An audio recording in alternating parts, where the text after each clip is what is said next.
அனைவருக்கும் வணக்கம். இன்னைக்கு இந்த வீடியோவில் என்ன பார்க்க போகிறோம் அப்படின்னு பார்த்தீங்கன்னா, சத்தம் இல்லாமல் சர்க்கரையை உயர்த்தும் சில விஷயங்கள். நம்ம பார்க்குற பல பேஷண்ட்டுக்கும் இருக்கிற சந்தேகம் என்ன அப்படின்னு கேட்டிங்கன்னா, அவங்க சர்க்கரை கட்டுப்பாட்டில் இல்லாத போது நான் டயட்டை ஃபாலோ பண்ணுறேன், வாக்கிங் போகிறேன், மருந்து மாத்திரை கரெக்டாக எடுத்துக்கிறேன், இருந்தாலும் என் சர்க்கரை கட்டுப்பாட்டில் வரமாட்டேங்குது டாக்டர், என்ன காரணம்னு புரியல. இந்த கேள்வி நம்ம பலருக்கும் மனசில் இருக்கும்.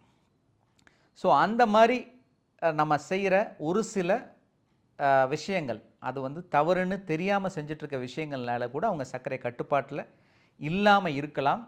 ஸோ அதுக்காக இன்றைக்கி பார்த்த நான் 2 பேஷண்ட்டோட எடுத்துக்காட்டாக வச்சு காமிக்கிறேன். அதாவது வந்து ஒரு பேஷண்ட் வந்து ஒரு 65 வயசு பெண்மணி, அவங்களுக்கு வந்து 25 வருஷமாக சர்க்கரை இருக்குது. இன்சுலின் எடுத்துகிட்டு இருக்காங்க, காலை மாலை இன்சுலின் எடுத்துகிட்டு இருக்காங்க. எப்போவுமே கரெக்டாக செக்கப்புக்கு வருவாங்க, ரெகுலராக மெடிசின்ஸ் எடுத்துக்குவாங்க. ஆனால் அவங்க சர்க்கரை கட்டுப்பாட்டில் இல்லை. அப்படி இருக்கும்போது ஏன் கட்டுப்பாட்டில் இல்லைன்னு கண்டுபிடிக்கிறதுக்காக அவங்களுக்கு வந்து அந்த 24 மணி நேரம் சர்க்கரையை கண்காணிக்கும் கருவி, ஏஜிபி ஆம்புலேட்டரி குளுக்கோஸ் ப்ரொஃபைல் அப்படின்னு கையில் ஒரு சின்ன பேட்ச் மாதிரி ஒட்டி விட்ருவோம். அது 24 மணி நேரம் சர்க்கரையை கண்காணிக்கும். ஸோ அதை வச்சு நமக்கு வந்து எப்போ சர்க்கரை ஏறுது இறங்குது, எதனால் கண்ட்ரோல் இல்லை அப்படின்னு ஒரு அனலைசிஸ் பண்ணலாம் அப்படின்னு சொல்லி முயற்சி பண்ணோம். அப்படி பண்ணையில் நம்ம வந்து எப்போவுமே என்ன சொல்லுவோம்னா, அந்த கருவியை போட்டுட்டு ஒரு 3 நாளில் அவங்க வழக்கமாக சாப்பிட்ற மாதிரி சாப்பிட்டுட்டு வந்து காமிக்க சொல்லுவோம். என்னென்ன சாப்பிட்றாங்கன்னு நோட் பண்ண சொல்லுவோம். அதில் இந்த மாதிரி வந்து கிராஃப் வரும், இது எப்போ ஏறுது இறங்குது அப்படிங்கிறத பார்த்து என்ன உணவுக்கு ஏறுது, இல்லை வந்து விடிய காத்தால் ஏறுது, அதெல்லாம் புரிஞ்சுக்கலாம் அப்படிங்கிறது தான் இந்த கருவியை வந்து நம்ம வந்து பொருத்துறதோட நோக்கம். ஸோ அப்படி நான் வந்து பொருத்திட்டு அவங்கள வந்து 3 நாள் வந்து வழக்கமாக அவங்க சாப்பிட்ற மாதிரி சாப்பிட்டுட்டு வர சொல்லியிருந்தேன். இன்றைக்கி பார்க்கையில் அவங்க சர்க்கரை வந்து எப்பவுமே வந்து தொடர்ந்து ஒரு 250க்கு மேலேயே இருந்துட்டு இருந்தது. இப்போ அந்த கிராஃபை நீங்கள் பார்க்கலாம். முதல் 2 நாளும். 3ஆவது நாள் இன்றைக்கி என்கிட்ட வரும்போது பார்த்தீங்க அப்படின்னா, நேற்று ஈவினிங்லேருந்து சுகர் கொஞ்சம் குறைய ஆரம்பிச்சிருக்கு. இன்றைக்கி காலையில் கொஞ்சம் அந்த கிராஃப் வந்து கீழே இறங்கி வந்திருக்கு. ஸோ அவங்களோட உணவு பழக்கத்தை வந்து நான் வந்து என்னென்ன சாப்பிட்றாங்க அப்படின்னு விசாரிக்கும் போது அவங்க சொன்ன விஷயம் என்னென்னா, காலையில் பிரேக்ஃபாஸ்ட் வந்து நான் வந்து 11 மணிக்கு 10:45க்கு சாப்பிட்றேன் டாக்டர். எனக்கு நீங்கள் காலையில் பிரேக்ஃபாஸ்ட் சீக்கிரம் சாப்பிடணுமே, இன்சுலின்லாம் போடுறீங்களே, எப்படி வந்து அவ்வளோ நேரம் இருக்க முடியுது அப்படின்னு கேட்கும்போது அவங்க ஒரு விஷயம் சொன்னாங்க. டாக்டர் வந்து இந்த மாதிரி சுகர் குறையும்னு சொல்லிட்டு காலையில் எழுந்திரிச்சோன்னையும் சத்து மாவு வந்து கலக்கி கஞ்சி மாதிரி குடிக்கிறேன். அதுக்கு பிறகு வந்து நான் வந்து பிரேக்ஃபாஸ்ட் சாப்பிட்றதுக்கு ஒரு 10:45 11 மணி ஆகிடுது அப்படின்னாங்க. ஓகே, அப்புறம் என்ன பண்ணுவீங்கன்னா மதியம் அதே மாதிரி ரைஸ் எடுத்துக்கிறாங்க. திரும்பவும் நைட்டு வந்து நீங்கள் பார்த்தீங்க அப்படின்னா ஈவினிங்கில் வந்து அதே போல் சத்து மாவு கஞ்சி வந்து கலந்து எடுத்துக்கிட்டு டின்னரை லேட்டாக சாப்பிட்றாங்க. ஸோ இங்கே தான் ஒரு முக்கியமான விஷயம் வந்து நம்ம புரிஞ்சுக்க வேண்டியிருக்கு. இந்த சத்து மாவு கஞ்சி அப்படிங்கிறது வந்து சர்க்கரையை அவ்வளோ தூரம் உயர்த்துமா அப்படின்னா, இந்த கிராஃபில் நீங்களே பார்த்துக்கலாம் எவ்வளோ தூரம் அதை உயர்த்தி இருக்குது அப்படின்னு.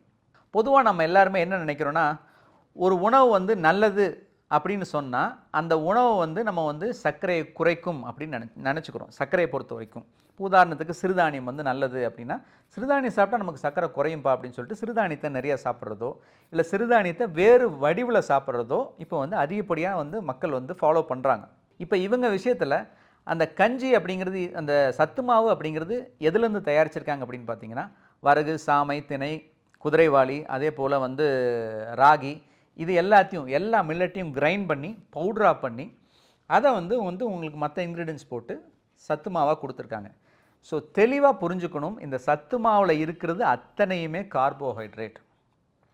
இந்த கார்போஹைட்ரேட்டை நம்ம வந்து தண்ணியில் கலந்தோ இல்லை பாலில் கலந்தோ நம்ம எடுத்துக்கும் போது, நம்ம இட்லி தோசை சாப்பிடும்போது எப்படி சர்க்கரை ஏறுமோ அதே போல், அதாவது ஒரு பிரேக்ஃபாஸ்ட் அளவுக்கு அது கேலரிஸ் இருக்கும்.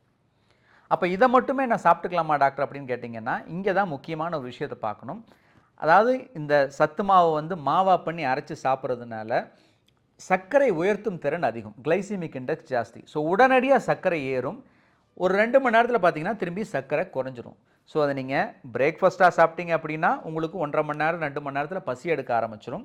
ஆனால் 1 மணி நேரத்தில் உங்களோட சர்க்கரை அளவு அதிகமாக போகும். இடைவேளை உணவாக சாப்பிடும்போது உங்களுக்கு தேவையில்லாமல் எக்ஸ்ட்ரா கேலரிஸ் போடுறதுனால நீங்கள் மற்ற நேரத்தில் கட்டுப்பாடாக சாப்பிட்டா கூட இந்த மாதிரி இடைவேளை உணவை சாப்பிடும்போது சர்க்கரை வெகுவாக உயரும்.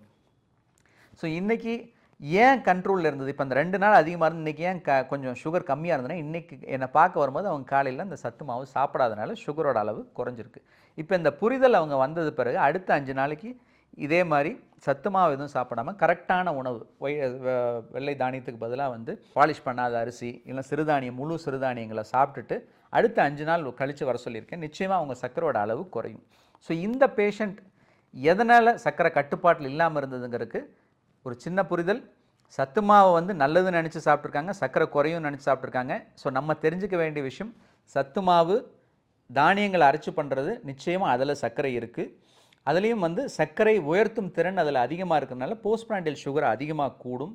ஸோ நிச்சயமாக சத்து மாவை கஞ்சியாக உணவாக எடுத்துக்கிறதோ இல்லை அதை இடைவேளை உணவாக எடுத்துக்கிறதோ உங்கள் சர்க்கரையை கட்டுப்பாடு பண்ணாமல் இருக்கிறதுக்கு ஒரு முக்கியமான காரணம். ஸோ இது வந்து ஒரு வயசானவங்க. அடுத்தது வந்து ஒரு யங் ஜென்டில்மேன், ஒரு 38-40 வயசு இருக்கும். இவர் எப்படின்னு பார்த்தீங்க அப்படின்னா முன்னாடியெல்லாம் வந்து HbA1c ஒரு 7க்குள்ளே வச்சுருந்தார். இப்போ சமீப காலமாக ஒரு HbA1c கண்ட்ரோலில் இல்லை, 9, 9.5 இந்த மாதிரியே தொடர்ந்து இருக்குது.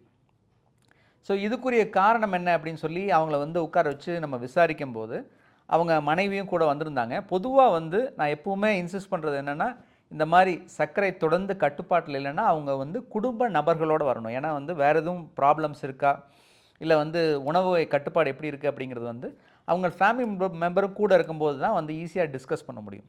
ஸோ அப்படி அவங்க மனைவி வந்து பேசிகிட்டு இருக்கும்போது, டாக்டர் நான் கொடுக்குற சாப்பாட்லேயே வந்து பாதி தான் சாப்பிட்றாரு, அதிகமாக சாப்பிட மாட்டேங்கிறாரு, நான் செய்கிற சாப்பாடெலாம் வீணாக போகுது, இந்த மாதிரி தான் அவங்களோட மெயினான கம்ப்ளைண்ட்டாக இருந்துச்சு. அப்படி இருக்கையில் எப்படி வந்து சர்க்கரை வந்து கட்டுப்பாட்டில் இல்லாமல் இருக்கும்? ஸோ அப்போது என்னென்ன பண்ணுறாரு அப்படின்னு நான் விசாரிச்சுட்டு இருக்கும்போது ஒரு விஷயம் வந்து அவங்க மனைவி சொன்னது என்னென்னா, டாக்டர் நான் ஒன்றை மட்டும் இவர்கிட்ட வந்து கண்ட்ரோல் பண்ண முடியல, இவருக்கு வந்து இந்த நைட்டு சாப்பிட்ட பிறகு நிச்சயமாக வந்து கொஞ்சமாவது ஒரு ஸ்வீட்டை அதாவது சாப்பிட்ணுன்னு சொல்லி 1/4 கிலோ ஸ்வீட் வாங்கி ஃப்ரிட்ஜில் வச்சுக்கிறாரு. நைட்டு சாப்பிட்டு முடித்ததுக்கு பிறகு ஒரு சின்ன பீஸ் ஸ்வீட் எடுத்து ஒரு சின்னதாக ஒரு புட்டு தான் சாப்பிட்றாரு அப்படின்னாங்க. ஓகே, இது ஒரு பாயிண்ட். ரெண்டாவது, அவர் ஆஃபீஸில் வந்து ஈவினிங் வந்து டீ சாப்பிடும்போது இந்த தேங்காய் பன், கோகோனட் பன்ஸ், இப்போ கோயம்புத்தூர் சைடில் பேக்கரியில் வந்து இது ரொம்ப ஃபேமஸ். அதாவது வந்து பன்னுக்குள்ளே வந்து தேங்காய் சர்க்கரையெல்லாம் போட்டு வச்சு பேக் பண்ணி கொண்டு வருவாங்க, நல்ல சுவையாக இருக்கும். ஸோ இது வந்து நிச்சயமாக வந்து ஈவினிங் ஆனால் பசியாதுன்னு சொல்லி ஒன்று சாப்பிட்றாரு அப்படின்னு. ஸோ இந்த 2 விஷயம்தான் தொடர்ந்து அவங்க சர்க்கரையை கட்டுப்பாட்டு இல்லாமல் இருக்க காரணமாக இருக்குது. எப்போவுமே அவர் வந்து 300 350 இருக்கிறது இல்லை. எப்போ வந்தாலும் ஃபாஸ்டிங்கில் ஒரு 150, சாப்பிட்டதுக்கப்புறம் ஒரு 230 220 அந்த மாதிரி தான் இருந்துகிட்டு இருந்தார். நான் மாத்திரை இன்க்ரீஸ் பண்ணாலும் அதே மாதிரி தான் இருந்தார். இதுக்கு முக்கியமான காரணம் என்னென்னு பார்த்தீங்கன்னா, ஈவினிங்கில் இவர் சாப்பிட்ற தேங்காய் பன்னில் மைதா, சர்க்கரை, தேங்காய் இது 3 இருக்குது. அப்பயே அவரோட சர்க்கரையோட அளவு டின்னருக்கு முன்னாடி அதிகமாகிடுது. அது போக டின்னர் சாப்பிட்டு முடித்ததுக்கப்புறம் ஒரு சின்ன பீஸ் ஆஃப் ஸ்வீட், டாக்டர் கொஞ்சமாக ஸ்வீட் சாப்பிட்றது தப்பா, ஒரு ஸ்வீட் கொஞ்சம் கூட நாங்கள் சாப்பிடக்கூடாதா, இந்த கேள்வி நிறைய பேர் கேட்குறாங்க. அது அந்தளவுக்கு சர்க்கரை உயர்த்துமான்னு. பொதுவாக இதுக்கு நான் வந்து ஒரு உதாரணம் சொல்கிறது உண்டு. பொதுவாக இன்வெஸ்ட் பண்ணும்போது நம்ம கோல்டில் இன்வெஸ்ட் பண்ணோம் அப்படின்னா சின்னதாக தான் கொடுப்பாங்க, ஆனால் அதோட வேல்யூ ரொம்ப பெருசாக இருக்கும். அதே போல் ஸ்வீட்டில் கேலரிஸ் அளவு நிறையா இருக்கும், கேலரி டென்ஸ் ஃபுட்டு. ஸோ அந்த கேலரி டென்ஸ் ஃபுட்டை நீங்கள் கொஞ்சமாக சாப்பிட்டாலும் உங்களோட சர்க்கரையை உயர்த்தும். பொதுவாக ஒரு மைசூர் பாக்கு எடுத்திங்கன்னா ஒரு மீல் சாப்பிட்ற அளவுக்கு, அதாவது ஒரு ஃபுல்லாக ஒரு உணவு, ஒரு வேளை உணவு சாப்பிட்டா எவ்வளோ கேலரிஸ் தேவையோ அது ஒரு மைசூர் பாகில் இருக்கும். அப்போ கொஞ்சமாக அதை நீங்கள் போட்டு ஒரு 1/4 மைசூர் பாவோ 1/2 மைசூர் பாவோ சாப்பிடும்போது அரை வேளை சாப்பாட்டுக்குரிய கேலரிஸ் அதில் இருக்கும், சுகர் வந்து வேகமாக கூடும். இது பலருக்கும் தெரியறது இல்லை. ஸோ அந்த கோகனட் பன் இவர் ஈவினிங்கில் சாப்பிட்றதும் அவர் கொஞ்சமாக சாப்பிட்ற இந்த ஸ்வீட்டும் அவரோட சர்க்கரையை தொடர்ந்து கட்டுப்பாட்டில் இல்லாமல் வச்சுருக்கு. அடுத்த முறை வரும்போது ஸ்டாப் பண்ணி 1 மாதம் அவரோட சர்க்கரையை மானிட்டர் பண்ண சொல்லியிருக்கேன். நிச்சயமாக சர்க்கரை குறையும். ஸோ இந்த 2வது பேஷண்ட்லேருந்து நம்ம தெரிஞ்சுக்க வேண்டிய விஷயம், நம்ம ஸ்நாக்காக சாப்பிட்ற விஷயம் கேலரி டென்ஸ், அதாவது அதிகப்படியான சர்க்கரை உள்ள உணவாக இருந்தால் கொஞ்சமாக சாப்பிட்டா கூட சர்க்கரை நிச்சயமாக கட்டுப்பாட்டில் இருக்காது. தொடர்ந்து சர்க்கரை கட்டுப்பாட்டில் இல்லாத போது பாதிப்புகள் வரதுக்குரிய வாய்ப்புகள் மிக மிக அதிகம். ஸோ நீங்கள் என்ன தான் உணவு கட்டுப்பாடுன்னு சொல்லி கொஞ்சம் கொஞ்சமாக உணவு எடுத்துக்கிட்டாலும் நீங்கள் கொஞ்சமாக சாப்பிட்றோம் இந்த ஸ்வீட்டோ இல்லை ஸ்நாக்ஸோ உங்கள் சர்க்கரையை உயர்த்தலாம். ஸோ இந்த மாதிரி தவறுகள் உங்களுக்கே தெரியாமல் நீங்கள் செஞ்சுட்டு இருந்தீங்க அப்படின்னா, இல்லை உங்களோட சர்க்கரை தொடர்ந்து கட்டுப்பாட்டில் இல்லாமல் இருக்குது, நான் எல்லாமே ஃபாலோ பண்ணிகிட்ருக்கேன் அப்படின்னா, இந்த மாதிரி ஏதாவது விஷயங்கள் உங்கள் வாழ்க்கையில் நீங்கள் உங்களோட உணவு பழக்கத்தில் இருக்கா அப்படிங்கிறத மட்டும் நீங்கள் கண்டுபிடிங்க. அதை நிவர்த்தி பண்ணிங்க அப்படின்னா தொடர்ந்து உங்கள் சர்க்கரையை கட்டுப்பாட்டில் வச்சுருக்கலாம். கட்டுப்பாட்டில் இருக்கிற சர்க்கரையினால் பின்விளைவுகள் ஏற்படுற வாய்ப்புகள் மிக மிக குறைவு. ஒரு ஆரோக்கியமான ஒரு வாழ்க்கையை வாழ முடியும் சர்க்கரை இருந்தால் கூட. ஸோ இந்த பதிவு உங்களுக்கு பயனுள்ளதாக இருக்கும்னு நினச்சிங்க, இல்லை யாருக்காவது உதவியாக இருக்கும்னு நினச்சிங்கன்னா நிச்சயமாக ஷேர் பண்ணுங்கள். மேலும் உங்களோட சந்தேகங்கள் ஏதாவது இருந்ததுன்னா கமெண்ட் பாக்ஸில் போஸ்ட் பண்ணுங்கள். ஆரோக்கியமான ஒரு வாழ்க்கைக்கு ஆரோக்கியமான ஒரு உணவு பழக்கத்தை நம்ம கடைபிடிப்போம். நன்றி, வணக்கம்.